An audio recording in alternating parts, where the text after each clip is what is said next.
let's start.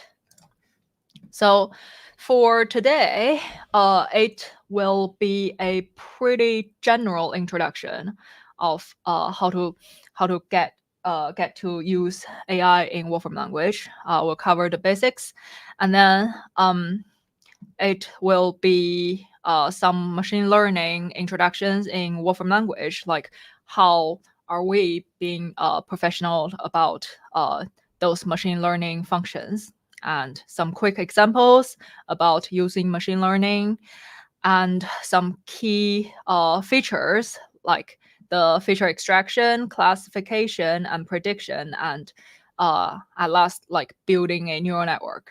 So yeah, that's what we're going to cover today. So first of all, let's get into the basics. Machine learning. So nowadays, machine learning is kind of like an umbrella word, like AI. Those concepts are used interchangeably, and like for machine learning, I would say it is a data plus model. It will be a computer model learns from a set of data, and we will use machine learning in some situation like we're data rich, but we don't quite understand it correctly, or we have just a very basic understanding. So that's why we're feeding all the data into a model to train the model to get a better analysis, to get a better understanding out of all the data we have. So yeah, the model is just what we build a program with parameters, and learning is the fine-tuning and the training to fit our model to the data. So as we can see here, here are some plots. Like for this one, we have some data points, and then what we're training the model to do the machine learning is we're trying to find this line to fit all of the data. And also there are some more usage of machine learning, like categorization, like give it a picture and then it can tell you what thing that is. Like here, this very complicated model here, it could be a neural network, and then we can build all of these layers. So yeah, here we'll just have some very basic introduction of machine learning, the different types of machine learning. The first of all is the supervised learning. This means that this always used in like classification, like we have already known what the categories are. Just looking at this example, like we gave the model the data with like marking what it is. So this picture would tell the machine it is a cat, and then this picture would tell the machine it's a dog, and then it goes on training, and then it gives you a classifier that when giving it another picture without naming the category, it can tell you which category it is. So this is supervised learning. So yeah, the second one is unsupervised learning. It will only give the model the input, like give it a bunch of pictures, and without telling, oh, it's a cat, it's a dog. In this case, the model will try to get the feature out of each picture and then try to put them into clusters. Like, oh, this kind of thing, they look about the same, so they are one category, but it doesn't know what it actually is. It can only like getting the idea of, oh, this couple of things are together, those couple of things together, and this and that looks similar, but with another thing, it doesn't look similar. So that's one example of the unsupervised learning. And the other one is reinforcement learning, which the model will get feedback will get rewards or will get punishment. This is more used in like gaming, in like those robot training. It's like if it goes into a straight line, then that's good. Then the model knows that, oh, I'll do this more because I got rewarded. But if it tilted over, then I'll get some punishment, and which the model learned that, oh, I shouldn't do it. So yeah, that's the reinforcement learning. All right, so yeah, typical tasks. And yeah, we've talked about the classification of images. It's yeah, just learning from the picture, and this is the supervised learning example, and yeah, just gave you the image category, and then prediction. Prediction is more like unsupervised learning, I would say. So yeah, just gave you like the age and the gender of uh, uh, uh, of a child, and then it will give you like how tall they will be, and text translation. Yeah, I will just learn from what language this is and then translate it into another language. Prediction of a time series. I would say this looks something like stock. I don't know, I might be wrong. But yeah, like with time goes, what will the trend be like? And anomaly detection, we have an example like later. Like for this one, it looks like some sound speech input, and then there's a spike there, which we know that is not normal according to like everything is pretty basic down there. And data clustering. This is the I would say the unsupervised learning. Like those little points are green, so they're one type, and these are red, so they're another type, and blue has its own type. So this can also be applied to like pictures, like some other types of data, like text, like speech. The model doesn't quite understand what it actually means, but the model sees it in a data in a plane, like 2-dimensional, 3-dimensional way, and then put them together. So yeah, and then another example is the solving a maze. This is the I believe it's the find shortest path or something like that. So yeah. All right, now let's have an overview about Wolfram language and why we're using Wolfram language for machine learning. So this is a very basic understanding of our technology. First of all, we have a notebook interface. So today, my presentation, this whole structure, this whole file is a notebook. It is interactive, and you can see me like writing code and running code in live, and then gives you the result. And I also have just normal like text input, image, embedded video, this and that. And another strength about Wolfram language, it has the symbolic and numerical computation. So yeah, if it's symbolic or numerical, it more depends on what is the need. And it also has the natural language understanding, which is our website called Wolfram Alpha. If you're in like math or physics, I guess you will be more familiar with this. It has like step-by-step solutions, and then you can also ask it for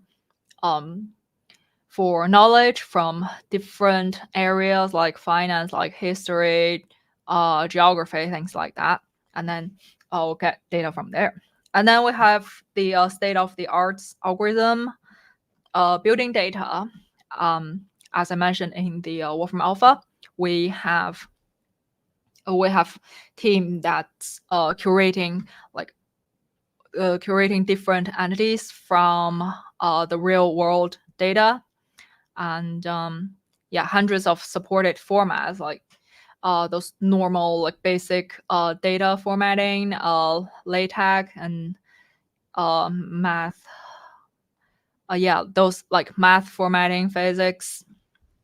So all of that, and I believe we also support like SQL, something like that.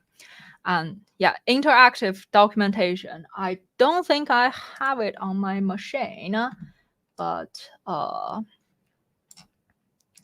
this is our documentation center. And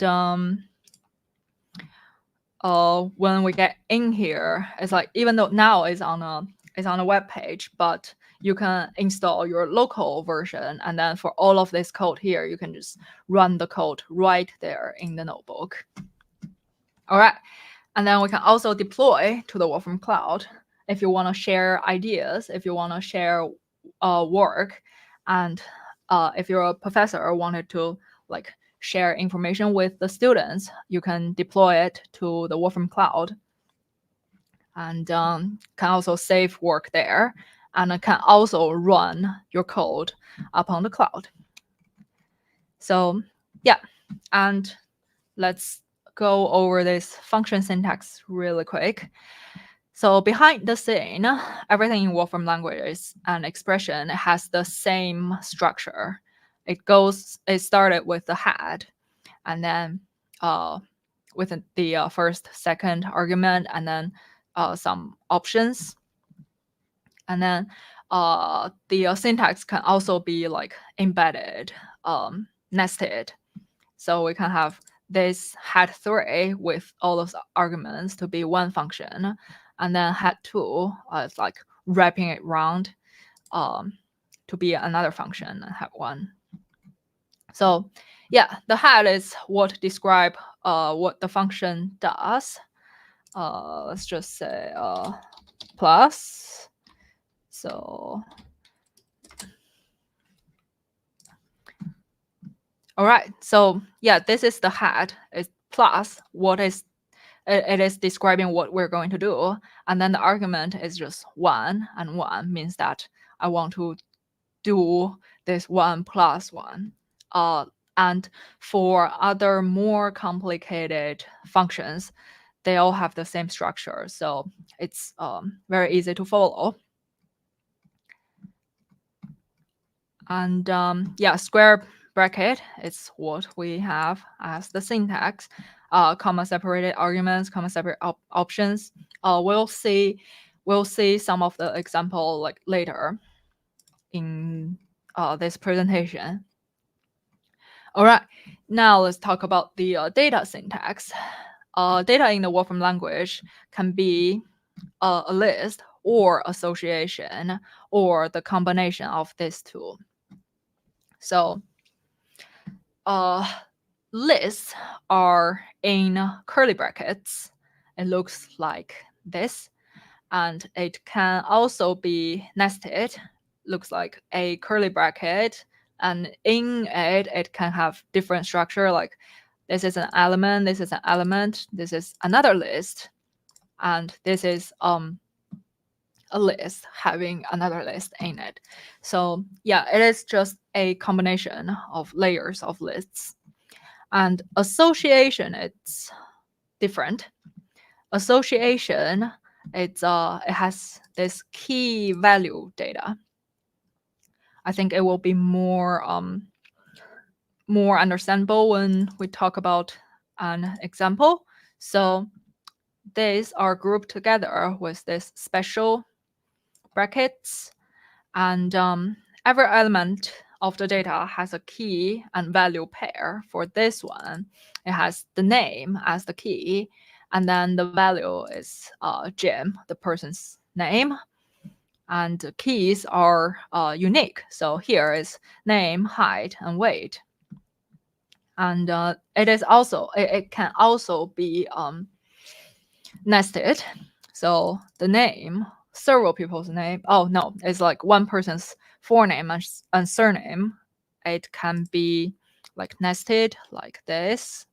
So yeah, for this one, the key is the names, and then you get inside more, and it is a forename and a surname, and also here like the height, and I guess it is like when they're 5 years old, it's 90 centimeter, and then grows, and then the weight.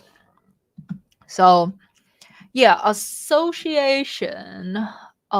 We use association a lot in our work life, I would say, because it is easier when you can just query for the key, and then it gives you the corresponding value. And the next one I want to introduce is datasets. So a dataset is a combination of lists and associations. So as here we can see, yeah, this one, we have the key to be names, and then inside it has forename Jim, and then somehow this is nested in the names, but you get the idea. Like we have favorite colors to be here.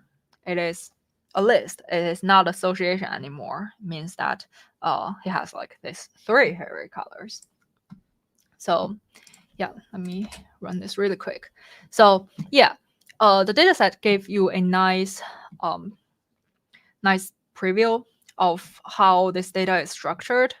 So yeah, as we can see here, this name is corresponding to this 2 subtypes. And then we also have this tabular form. The tabular is an optimized form for a quicker calculation. It's a list of associations, and then it is strictly rectangular. So yeah, so if you have strictly rectangular data, and then using tabular will increase the speed of calculation. But like if it's like nested, hierarchical, irregular, then it will be a data set. All right, so now we have this understanding of like our different types of data, and we can look into how Wolfram Language can support all of these data types.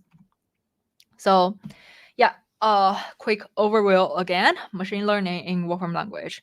So we have all of these built-in functions. Classify and predict are the 2 most used one, I would say.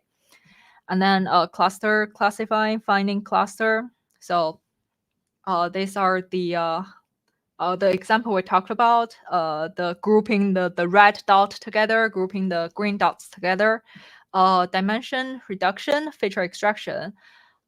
We'll have example talking about it here, like finding distribution, find formula. These 2 are more used in the statistics area. Well, if you're interested in this tool particularly, I will have a webinar next Tuesday, I believe, talking about statistics and machine learning, and then we'll talk more in details about this tool. I don't think we have examples here today. And then image identify text cases. So yeah, those are building functions. It will be in a very simple way, but yet there are a lot of functions that you can fine tuning once you get the idea of it. But from the beginning, it will be very easy for us to start our work. Yeah, it's easy to use, task oriented. So yeah, we just take the function, take the data, and then here we go. And yeah, it is very automatic. You will see in the following example. And then the wide range of data types, numerical data, images, text, and also all of the data structure we mentioned above, they're all supported in classify and predict. So yeah, it will save a lot of work. And then we'll talk about the neural network framework. We'll talk briefly about how you can build a neural net and how you can like fine tuning it. So yeah, here are some quick examples. First, it's classify language. So yeah, classify has some built-in classifier, like can determine like what language it is, and then there's a flag identification, I believe. But yeah, there are probably like 20-ish there. And also, for this second example, it will when it gives you a word, it can tell you like what the probability that this word is from which language.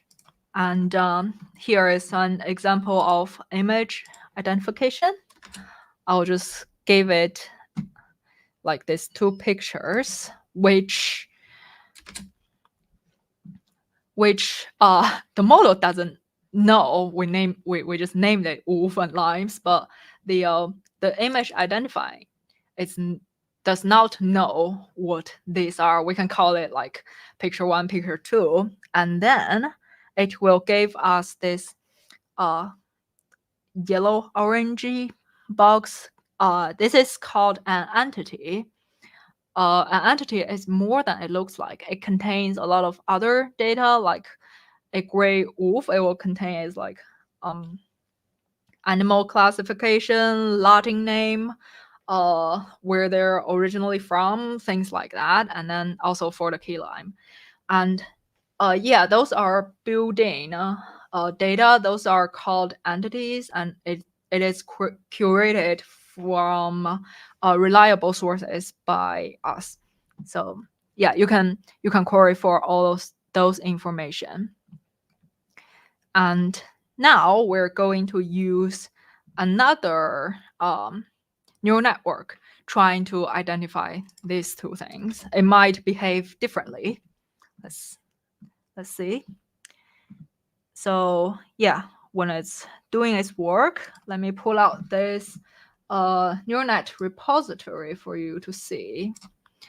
So again, this is the Wolfram neural net repository. It is supported by us, and all of the existed neural net are free to use. Has all this audio analysis, classification neural net. These are pre-trained neural net, and you can also fine tuning it by adding your own layers and training it with your data. So yeah, this will just give you an idea about what's existing out there.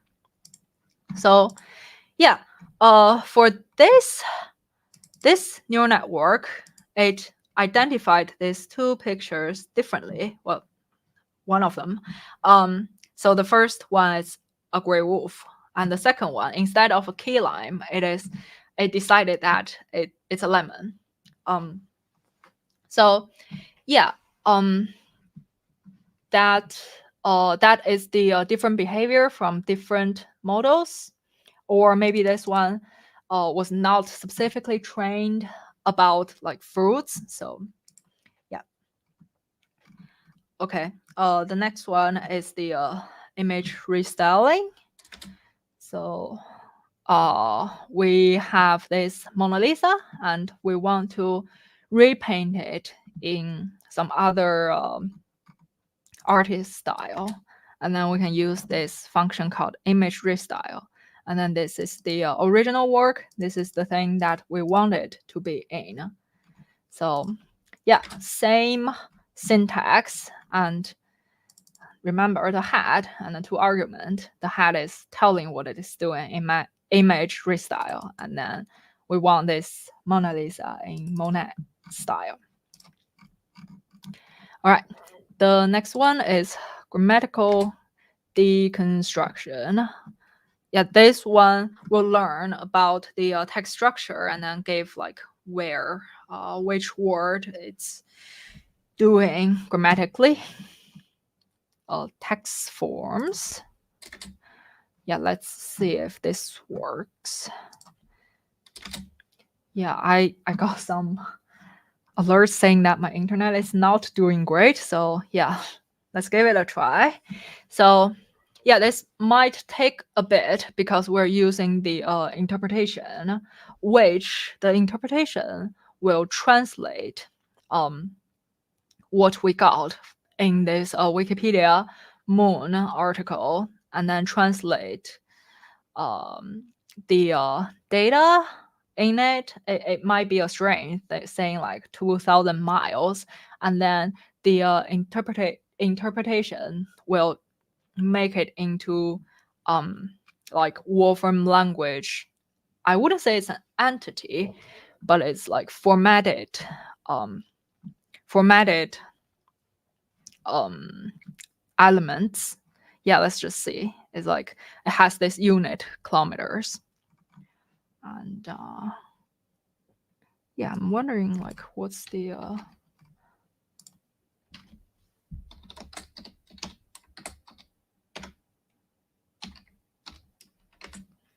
right, yeah, this is like interpreted as this 3 something kilometers. All right, and then we can use this this function like to find the most common words in the text. Yeah, and the second, the next example is anomaly detection. We had a short example about it, but here we can use this find anomalies here from this mild like purple pinkish color, and then there are 2. This is red, this is neon green, and we can take these 2 out, and then yeah, maybe these 2 are like too neon for it. And I think there's a fine tuning for find anomalies, like a threshold, like how abnormal it is considered too abnormal. And we can also just use this this model to train it, and then the find anomalies will just see what's going on here. So yeah, let me see what's going on here. All right, so this, I believe this is the handwritten digits, and then we're building our data to be like all of those are handwritten digits, like these ones, and then we feed it to the anomaly detection function and train this thing to make the detector function. And then we use this find anomalies function, and then was based on this script, based on this model, and then to find different things in these handwritten digits. So yeah, all right. Let's move on to this feature extraction. So yeah, given a set of data, feature extraction is to construct the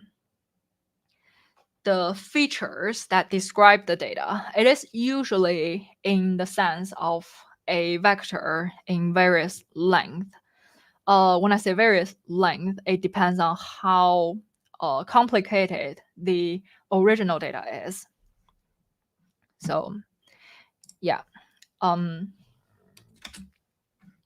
So here we can see it is applying to this very weird shaped list. There's a sentence, there's a color, and then there's a date. So the feature extract function is seeing it differently than how we humans are seeing it. It is seeing it like this length of 3 vectors, and we don't quite understand like what these numbers mean, but our machine does. So yeah, let's see another example. So for the second example, the age and height pair, it is giving us this two-dimensional vector. So yeah, again, I don't quite understand what this is talking about.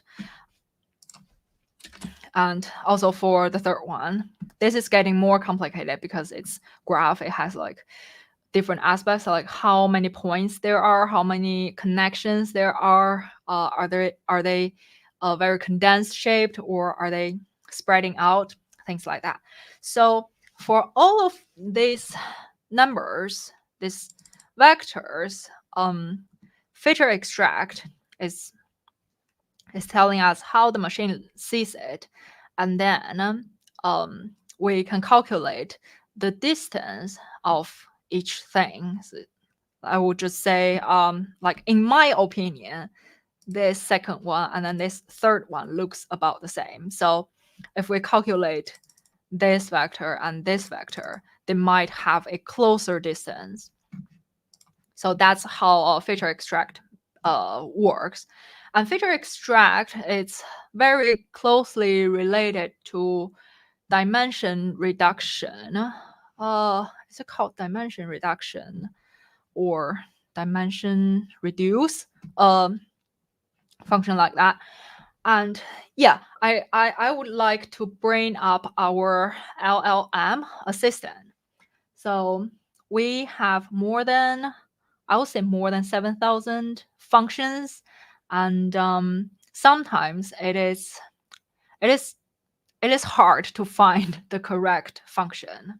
So with our LLM assistant and notebook assistant, it works as just like a normal chat, but it learned about all of our documentations and our resources, so it can give you the better suggestion about like what function you're looking at. So yeah, with all those functions, you don't have to build your own. They're all built-in functions, and the thing is that you will have to find the right one. And I believe our notebook assistant is the correct helper. So how to access it is that you go from here, like in the menu, and then here, this notebook assistant chat. Yeah, I'm not gonna bring it up here to save us some time, but yeah, you get the idea. So yeah, let's go back to this feature extract. So now we can see how it's working in real time.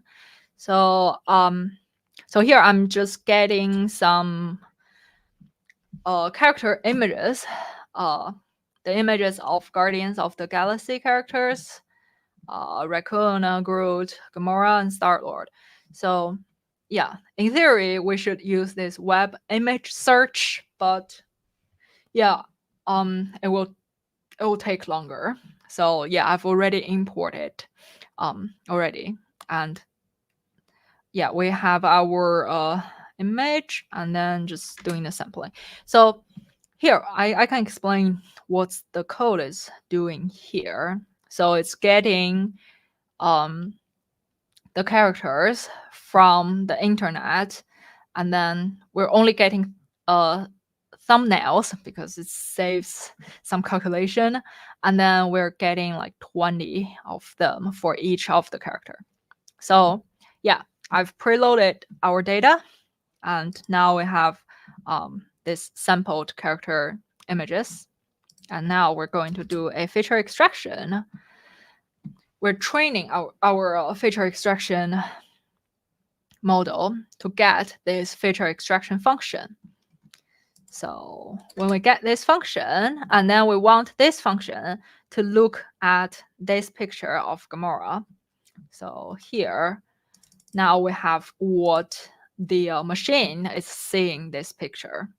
Still, again, I don't understand what is going on here, but the machine does. So now we can look at this nearest function where it used this like feature extraction. All right, let's give it a second.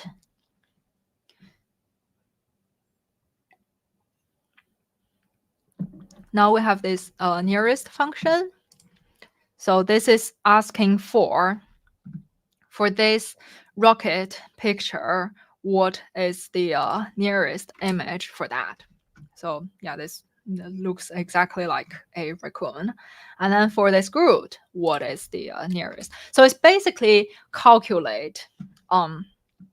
It's behind the scene. It's calculating the distance between these two pictures, which means that, like, for this huge vector, it sees another vectors and then doing the calculation, and then this two has the shortest distance. All right, I think it could be more like explain itself better when we see this plot. So image with similar features will class together. So yeah, here we have rockets and they're all raccoons, so they are clustered together, which means their vectors have closer distance, and then Groot are staying together, and then Star-Lord and Gamora.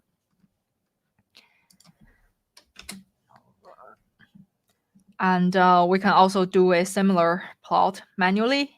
Yeah, first of all, we need to do the dimension reduce for all of the images, which at the beginning we have like this big of a vector, and then now we have just these two-dimensional vectors, and now we're just representing them on the plot, still seeing like the rockets are grouping together and then Groot, and then probably because Star-Lord and Gamora looks more like humans, so they are kind of grouped together. So yeah, this is feature extraction and also like the idea of clustering. All right, the next chunk of this presentation is about classification, which is a huge role in machine learning, in supervised learning. So for classify function, the standard approach is that first of all, you prepare the data, like the basic data cleaning, and then grouping and make them into the correct formatting, those kind of thing. And then you want to sort it into the training data and testing data. So this split can do the validation of how this model is behaving. And then the second step is to create a classifier.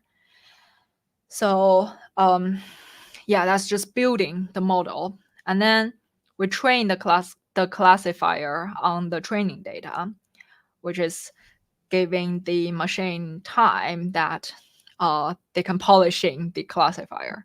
And the fourth step is test the classifier on the testing data to see how the model works. If like for the testing data, the error rate is like more than 50, then I would say that we don't have a great model. But like if for the testing data, the model has like 99% of accuracy, then we say that we did a great job on the training and the model. So yeah, that's the fifth step, like verifying if it's good. All right, now let's look them into this more detailed like examples. So first, it's data preparation, and we would like to get the character data into this training and testing sets. Let's see. So yeah, we're taking this training set. Yeah, we're taking this training set like for the first 60 of the characters data, and then from for the rest of it, we'll putting it in the testing set.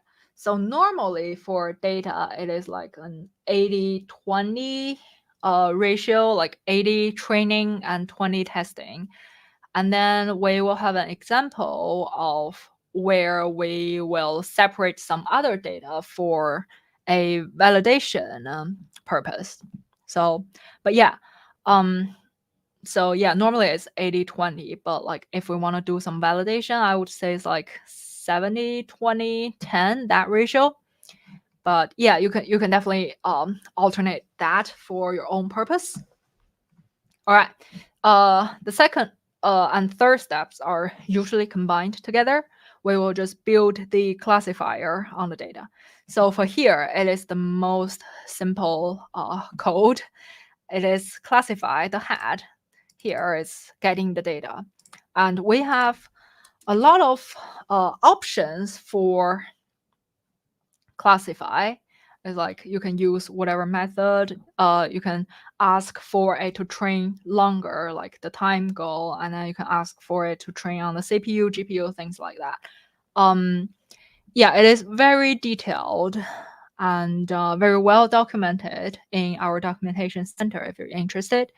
But here we'll have a very basic classifier, and we're giving it the image and then telling it that there's these 4 classes. So now we have this classifier. We can move on to testing. All right. So for testing, we'll use this classifier we just built right here, and then we'll give it a image that it hasn't seen before. And then yeah, this one is doing pretty well by identifying it as a raccoon. And we can also see how well the classifier is behaving. It's like for this one, we can see the probability of which category this person is belonging to. So here we have some pretty extreme data. Like it is basically absolutely certain this picture is a Star-Lord. And then yeah, like for all the other, it is like the chances are too minor. So this probability here is how confident the model is about this thing being in this category. It is not for the fact that like, oh, this is definitely a Star-Lord. It is how confident the model is. Sometimes we will have things that the model get confused. Is like it's giving us some probability like 41, 49, 51, things like that, and then you know that it might be right in the middle of 2 categories, and then the model is getting itself confused. So yeah, that's all possible. So yeah, let's see what this thing is doing here. So yeah, it's taking from the testing set for like 5 examples, and then ask the classifier to identify who is who. So yeah, I would say it's doing a pretty decent job. And now we can see the data behind all of this, the measuring. And then this classifier measurement function will pull out how well the model is doing. So for this classifier, it used this logistic regression. And then, so here it is identifying Rocket Raccoon pretty well, and also Star-Lord pretty well. The accuracy is 90%. Yeah, we can also pull this thing out just as the confusion matrix plot. So yeah, here, predicted class So it got some Groot predicted as Star-Lord,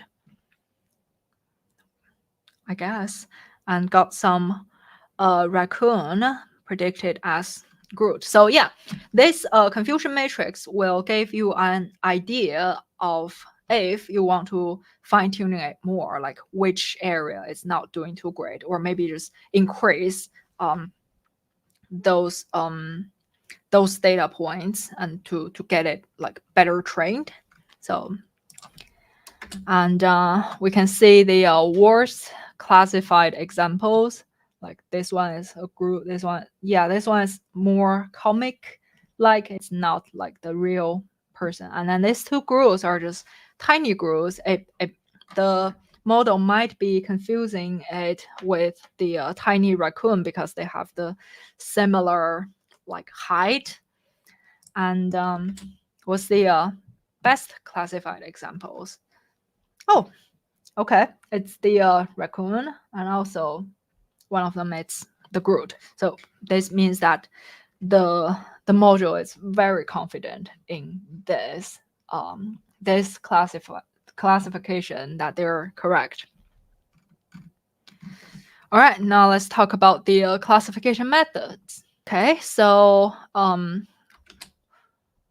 what we can do is that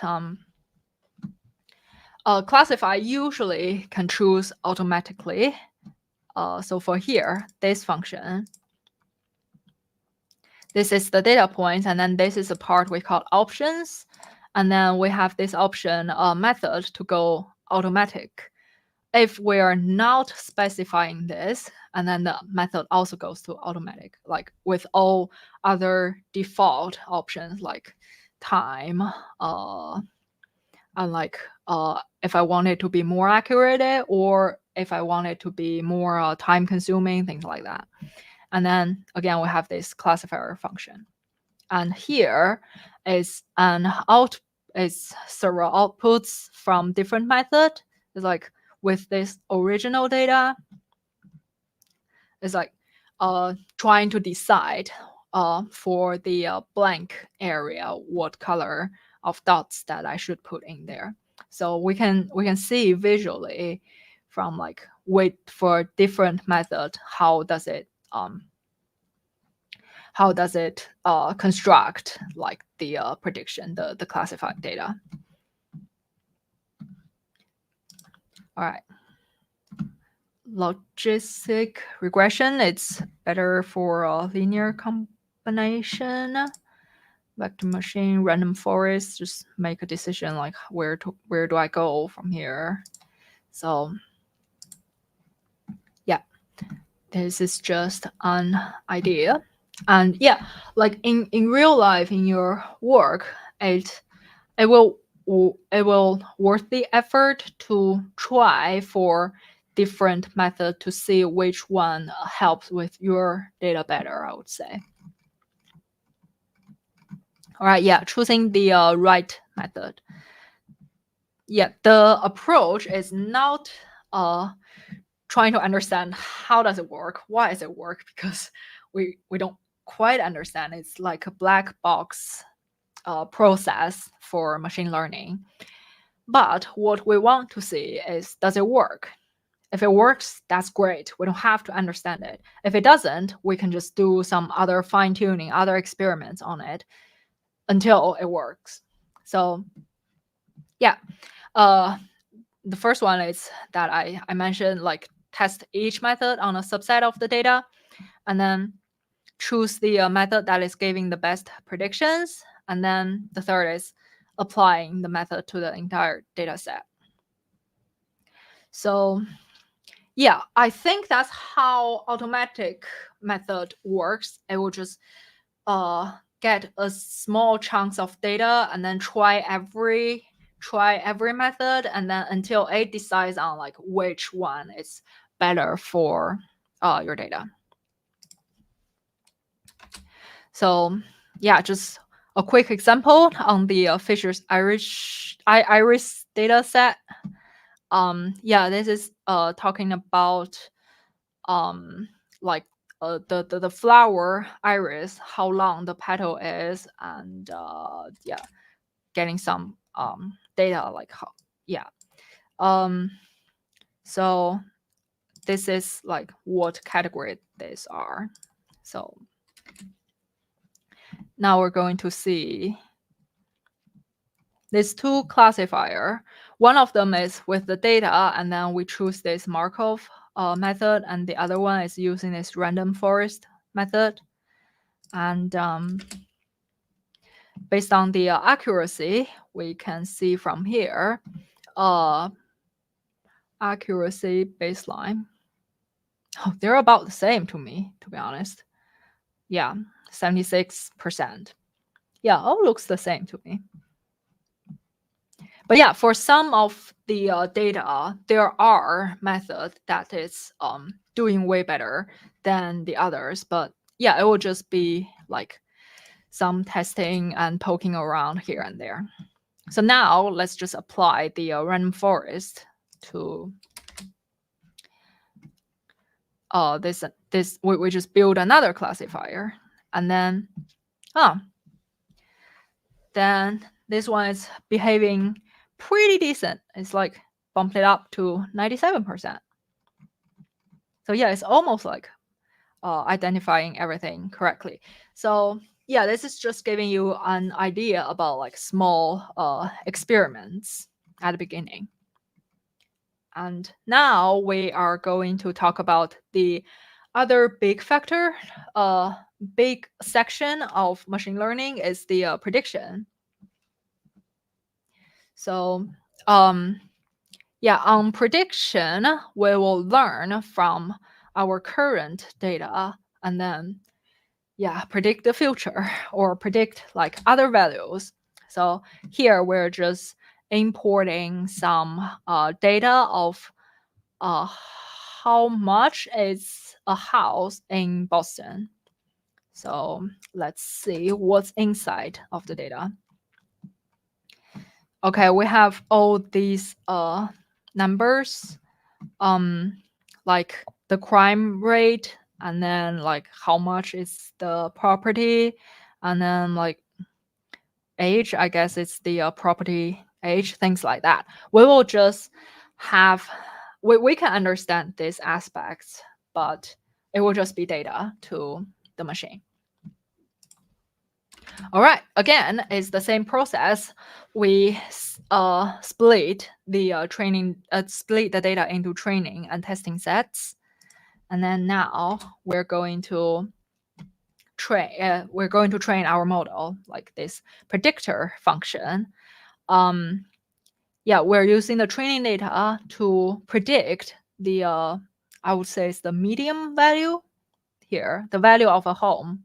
Yeah, just be specific on which one we're looking at. And then the performance goal is going to quality. Yeah, this is also something that you can fine tuning. The performance goal can be like less time, something like that. So yeah, now we have our predictor. And then by giving this data set, this association, now we can see in this predictor function with all of this data, it predicts that the house price could be this number. And again, as the classifier, we can also get the measurements for like the behind the scene data, like accuracy, like standard deviation, things like that. And then for this line, this diagonal line here, it is the perfect predict. And as we can see, most of the points are kind of lying down here. So this is a pretty decent prediction, but here there are some outliers. And if we want to look more into that, this is like this a little bit outliers might be something that interested to look into. All right, that's a pretty quick like introduction level of how to use prediction. And now we're moving on to the neural networks. So neural networks are layers of regressions that feed into each other. It's just kind of like passing down vectors from one layer to the other to the other, and then in the end it will just give us an output that we could understand. So yeah, it's mimic the architecture of the brain. There are many functions that we can build our own neural networks, like graphic layers, linear layers. It's in my understanding, it is just telling it's taking the input vector and then doing some calculation to it, and then giving an output vector. It might be changing in dimension, and might be linear, non-linear. Just depends on what the layer is actually doing, and then we'll pass it down to the next layer, and so on and so forth. So yeah, building a network from scratch, I would say it's more advanced than the scope of this webinar. But we do have other webinars that's more focused on like how to build a neural network, and like more detailed in the introduction of neural networks. So yeah, if you're interested in those, just keep an eye on the events that's going on from us. All right, so here we will have a very basic example of how to get an existing networks and how to look at data with it. So yeah, first of all, let's get the neural network. So we're getting the LeNet network from the neural net repository, as I showed earlier today. It's like containing all of the neural networks. So yeah, this net model is just pulling the information from that. Now we have the net network. So the net was trained on this handwritten digit data, as in our previous example, those handwritten digits. So now let's get the data. So here, what we're doing is we're getting from the resource data from the original data set and putting together a testing data set for those handwritten digits. And in this step, we are feeding the data into the net, and then we're pairing it together with, like, this is the original image, and then here is like what the net decided that it should be. So as we can see, it's pretty accurate here, because our testing data actually came from the data set that trained this LeNet data. So it's pretty accurate. So now let's create some new data that the network that hasn't seen before. What we are doing here is that we get the digit from 0 to 9, and then we're making some blurry effect on them. As you can see here. So these are like a normal font. It is not handwritten anymore. And then we're just adding this blur to them. So now LeNet has never seen this testing data before. So let's see how it behaves. And this time it's not doing a great job. The original picture and then the prediction, which, yeah, more like more than half of them are inaccurate. So what we're going to do here, we are going to train the original LeNet with our new data here. So yeah, this blurred typesetting ones.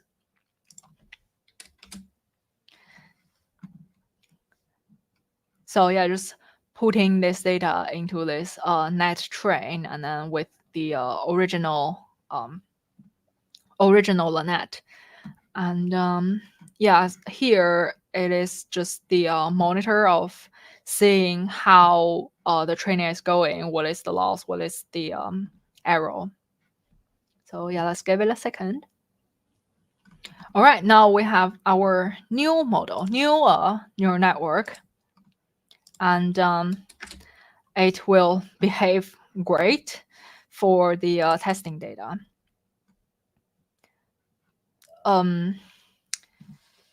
So for the testing data, it behaves well, probably because we just used all of this to train it. It is something that it already learned from. Just thinking about it, like in an exam at school, the teacher just gave out some exams that like all of the questions you've seen before, then you will know the answer, right? That's why we would like some new testing data that it has never seen before to judge how accurate they are. So what am I doing here? It's a similar construction of what I'm doing here. I'm just using some those typed out digits, but this time I'm specifying it has a different font than the original one. And I'm doing the similar blurring. So yeah, for a similar new testing data, it also behaves well. It's doing the correct things to recognize everything. And again, because it was trained on those handwritten digits, the neural network now learned about the handwritten digits and then the blurred typesetting digits, and it will again behaves well for the original handwritten digits. All right, so yeah, let's look more into modifying and inspecting networks. Yeah, neural networks in Wolfram language are represented as symbolic objects. So it can hold information about layer type and input, output, and this can be manipulated like other symbolic objects. So first of all, let's look into the LeNet. So what it has this about like 10 layers. So the first layer is like it takes this dimensional of an array and then gives an array of this dimension, and it passed down to the next layer like that. And we can look more into the first layer, this convolution layer, and it has more detailed aspects. All right, let's look at this image identifying example. Again, we're just pulling a neural network from the neural net repository, this model. And now we can see that it is identifying this picture as a tiger, and our output, it's an entity, it's the rich data format. And now we want to look more into this network. So we're taking the first 10 layers of network and then applying this network. So at this stage, it's the data is partially partially processed, and then what we can see is just it's giving us some long vectors that we don't quite understand. It might be saying like, the tiger's ear is like this long, something like that. So what we will do here is that we can translate these numbers into image. So here it's just like what is the neural net it's saying at this point. Again, I don't quite understand. It might be like, look at this picture, it's completely blank, but like at that point, maybe it's for the ear. Maybe this tiger has a dot in its ear that is very different from other tigers. So yeah, again, this is what the neural network is seeing at this point, which doesn't make sense to our humans. And I think here I would say this is like showing the structure of the neural net. So in the first layer, it is given this dimension of an output, and then for different layers, it's doing some calculations differently. So like in the end, the output will be something like this, and you can also get this information from the neural network itself. Like here, you can see like different layers. So yeah, this will give you a better understanding of maybe which layer you want to modify and just getting more information out of it. And yeah, I believe this is our last section of today, generalization and overfitting. So yeah, for machine learning, it boils down to like if a model it's fitting the data, and underfitting and overfitting are both problems to machine learning. So as we can see this picture, the first one is very linear, but it's missing some characteristics of these data points. And then for the second picture, if it's well, like most of the points are kind of on our predicted line, the model. And then for the third one, it is doing the overfitting. It is not capturing the trend of the data points. Instead, it is trying too hard to go over every point. And then like even for here, like our trend is this orange line. What if I have a new data point that is like right here, but my model is being too complicated, too overfitting, that it will predict my my point to be here, which is something that we don't want. So yeah, now let's see some examples by making our own data points and then making our own fitting for it. So we're creating some data sets like exponential of negative x2 square, and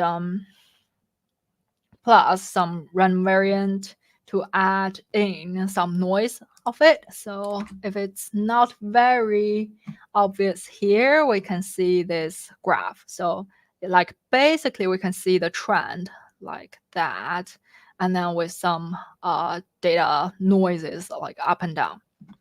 So now let's build a neural network and then train it on the data. So what we're doing here is we're giving it a linear layer, and then like an expression layer is called element wise layer. So we're just again, it's vectors passing down to another layer vectors. So this is doing the calculation for each element of the first vector, and then for every vector is applying this function to it. So yeah, there are some more details in the documentation for that, but yeah. So now we build this neural network. We have this model, and then now we're going to train it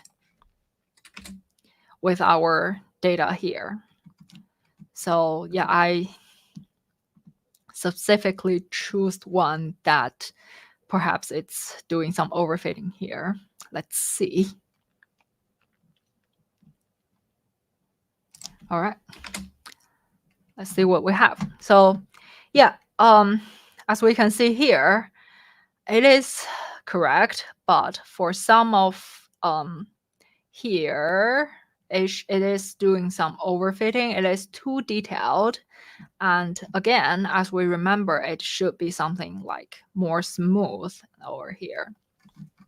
So yeah, this is us not doing anything to it, but there are some methods that can avoid overfitting. So yeah, look like this dip is just too detailed as for a trend.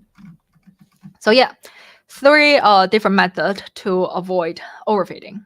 The first one is regularization. It's to simplify a network. So we're going to train it again. While it's training, I can explain how it's working. So for data like this, we have the loose function. The loose function is kind of measuring how far away the data point is from the predicted line. And then our model wanted to minimize the loose. But when minimizing the loose, it will end up in overfitting. And then this regularization it's going to punish the complexity of the model. So if it's more complex, it will punish the model, so it can drag it back to when the model is it's simpler, and it also look at the loose function of it. So it's kind of like a balanced way to do it. So let's see it here.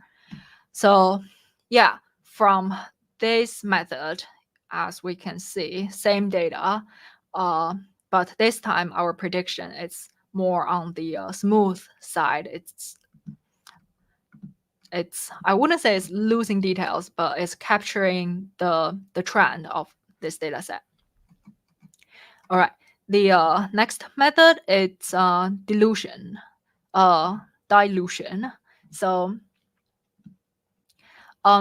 for this one, we will add a dropout layer to our neural network. So what does this dropout layer do? So it will randomly make some of the inputs to be 0.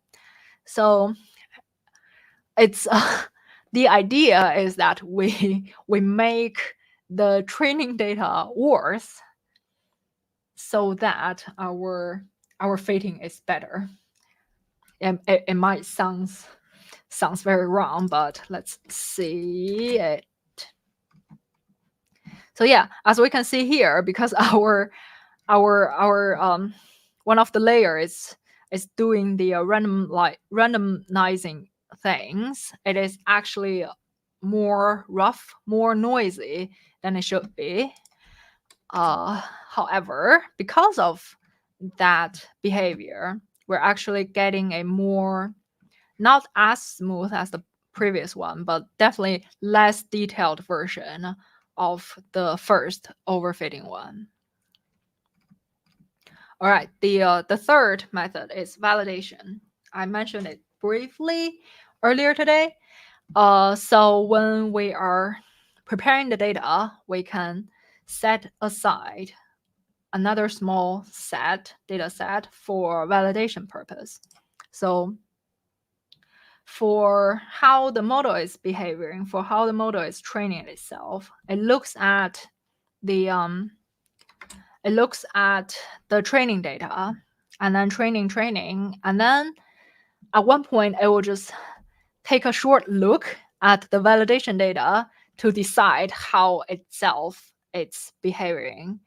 And but I don't think it's looking a lot into the validation data. Otherwise, it will become a part of the training data again. So let's see how it goes. So here, as we can see, the loose function was pretty stable, but like, let's give it another run. And then for the training set, it's actually getting more fitting to it. But like with the validation data, it got to a good position. I'm happy with it at a pretty early stage. That's when the model is less complicated, and then that is more smooth, like this. So yeah, this 3 method of avoiding overfitting, they're standalone. So you can use one of them, multiple of them all together. Again, machine learning, it's just trying, experiment, fine-tuning with your data until we get to a point that it is not overfitting or underfitting. All right, so yeah, that's all from me today. And we've talked about a function devoted to unsupervised learning, and then some other functions that use machine learning behind the scene, and like those fine-tuning capabilities with method, time goal, performance goal, things like that. And then there are some other specialized function for constructing neural networks. So here we have some more resources. We get the WolframU machine learning courses, and also in the documentation center, there are guides and workflow guides for machine learning and neural networks, how to build your own, and also repositories. Today, we basically used the neural net repository and also the data repository. We pulled our iris data and the Boston house value data from there. And then there are also other sorts of data like sound, audio, image data in there. So yeah, if that can help you to start your experiments with our machine learning models, yeah, they're all free. So, and then for the functionalities, we have this new features page. So I'm currently using 14.3 of Mathematica, the Wolfram app. I don't think it's released yet, but it will be released pretty soon. So yeah, we basically updates the our software, our Wolfram language, like half a year-ish. So there will be more interesting functions to add to our functions. All right, that's all from me today. If you have questions, feel free to drop them in the Q&A sessions or the comments on YouTube.